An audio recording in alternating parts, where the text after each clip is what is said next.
presko ng kanyang Metro Manila Film Festival. Entry sa Yunmeri noong Disyembre 5 sa Quezon City.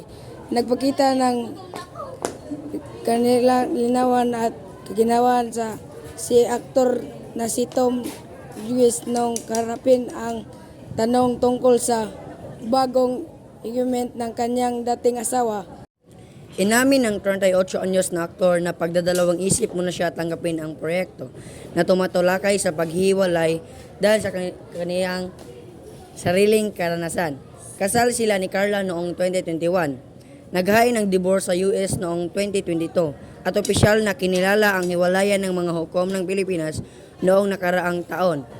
Ngunit hindi niya matiis ang tanggihan ang alok ng kanyang nanay sa industriya na si Attorney Joji Alonso na rin ang nagbigay ng kanyang unang malaking break sa showbiz. Ang ganda ng kwento, hindi mo mabitawan mula simula hanggang wakas at alam kong nangyari ito sa maraming tao. Kapag tinanong tungkol sa pag-aasawa ni Carla Malinaw at may puso ang mensahe ni Tom, kumakailan ko lang nalaman ito dahil sa MediaCon. I wish her well, I wish them well. Malaking pagbati sa kanilang bagong yugto ng buhay. Masaya akong alam kong lahat tayo ay nag-move on. Lahat tayo ay karapat-dapat ng happiness at bagong simula. Idinagdag pa niya na mas ibibigay na niya ang pansin sa kanyang sarili kasalukuyang buhay, kasama ang kanyang kasosyo at anak na ipinapakita noong Hunyo sa social media.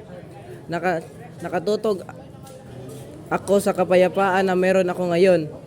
Ayokong buksan muli ang nakaraan. It's already closed. Dagdag pa niya.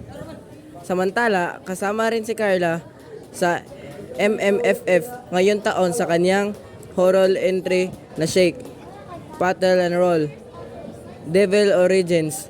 Pareho silang handang ibahagi ang kanilang mga bagong kwento sa manonood ngayong Pasko. Sa kabila ng nakaraang pagsasama, kitang-kita ang kaginhawaan at pagtanggap nila sa kanilang mga sariling landas.